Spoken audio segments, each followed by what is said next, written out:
नमस्कार नमस्कार मित्रों। आज हम देखेंगे सेवेंथ हाउस के कॉम्बिनेशंस या सूत्र। सातवां भाव जो होता है वो होता है विवाह का, स्पाउस का। तो उससे रिलेटेड कॉम्बिनेशंस हम देखेंगे।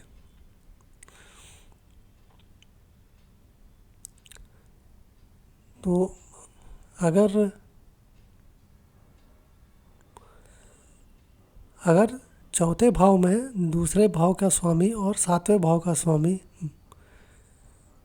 शुक्र के साथ बैठा है, चौथे भाव में अगर सातवें भाव दूसरे भाव का स्वामी शुक्र के साथ बैठा है तो शादी जो है वो अच्छी चलेगी, झंझट नहीं होगा, थोड़ा बहुत होगा, ज़्यादा नहीं होगा, मैनेजेबल, अच्छा चलेगा, हैप्पी मैरिड लाइफ।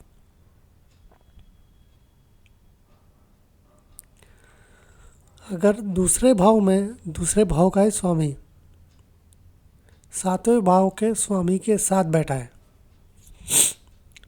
और दृष्टि पड़ रही है शुक्र की या बुध की,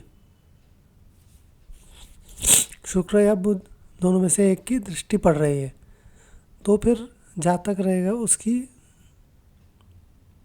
जो उसका जो स्पाउस रहेगा वो अच्छा शिक्षण, एजुकेटेड रहेगा, अच्छा ज्ञान रहेगा और मतलब व्यवहार में भी अच्छा ही रहेगा।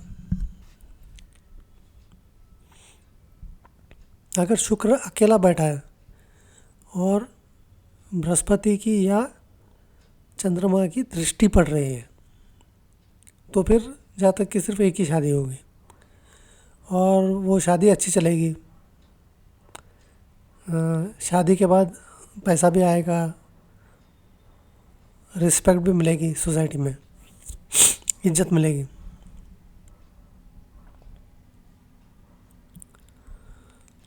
अगर सातवें भाव का स्वामी और दूसरे भाव का स्वामी दोनों या तो एक साथ बैठे हैं, किस में, या तो केंद्र में बैठे हैं या ट्राइन में बैठे हैं, त्रिकोण में, तो भी एक ही शादी होगी। अगर सातवें भाव का स्वामी छठे भाव में है या आठवें भाव में है या 12वें भाव में है तो जातक का जो स्पाउस है उसकी आयु कम रहेगी। अब इसको डायरेक्टली ऐसे नहीं लेना है, इसको नवमांश में भी चेक करना पड़ता है। आपको ये याद रखना चाहिए कि D9 चार्ट जो है वो है ही रिलेशनशिप और मैरिज के लिए, तो उसमें भी चेक करना चाहिए कंफर्मेशन के लिए।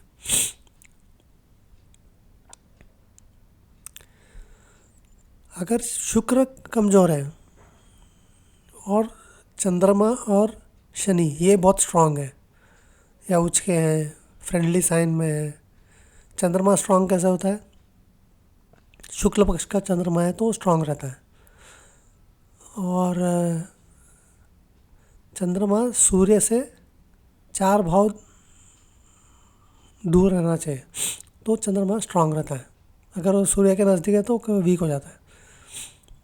और शनि भी स्ट्रांग है और शुक्र कमज़ोर है, मतलब वो डेबिलिटेटेड है, एनिमी साइन में है, वीक है। तो फिर जो जातक रहता है उसके कई मतलब अफेयर्स रहेंगे, रिलेशन रहेंगे।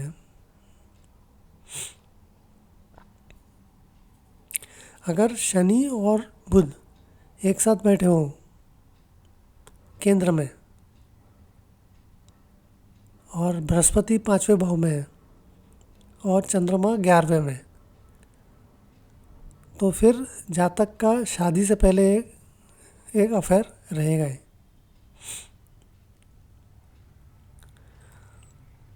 अगर 7वें भाव का स्वामी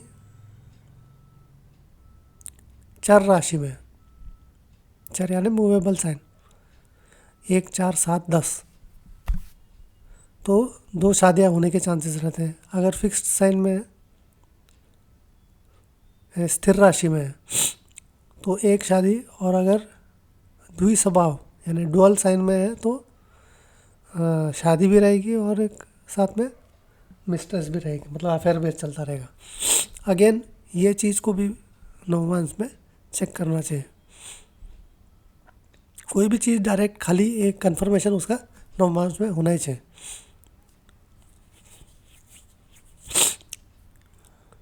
अगर सातवां भाव लग्न से सातवां भाव और चंद्रमा से सातवां भाव दोनों में अगर बेनिफिक्स है, मतलब शुभ ग्रह है, तो शादीशुदा ज़िंदगी बहुत अच्छी चलेगी, कोई झंझट नहीं रहेगा उसमें, अच्छा मैनेज होगा, खुशहाली रहेगी, खुशी से रहेंगे। अगर चंद्रमा और बृहस्पति एक साथ छठे भाव में या आठवें भाव में या 12वें भाव में है और उनमें से एक प्लैनेट या दोनों प्लैनेट, दोनों तो नहीं हो सकते, एक प्लैनेट उसमें से नीच का होगा, तो हो सकता है कि जातक की कभी शादी ही ना हो, मतलब शादी होते होते रह जाए। अगर सूर्य और बृहस्पति दोनों की दृष्टि अगर लग्न पे पड़ रही है या सातवें भाव पे पड़ रही है, तो जातक की वाइफ जो है वो बहुत जल्दी, मतलब शादी के बाद मौत हो सकती है। ये भी चेक कंफर्म करना चाहिए।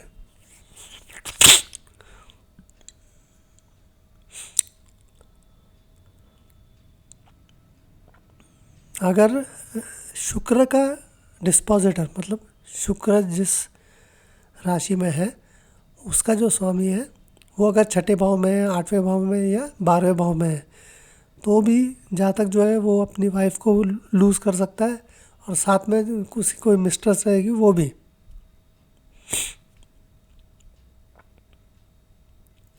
अगर छठे भाव का स्वामी, दूसरे भाव का स्वामी और सातवें भाव का स्वामी एक साथ आ जाए पाप ग्रह के साथ, किसमें, लग्न में, तो फिर जातक की जो वाइफ रहेगी उसका अफेयर रहेगा किसी के साथ, एक से ज़्यादा भी हो सकता है।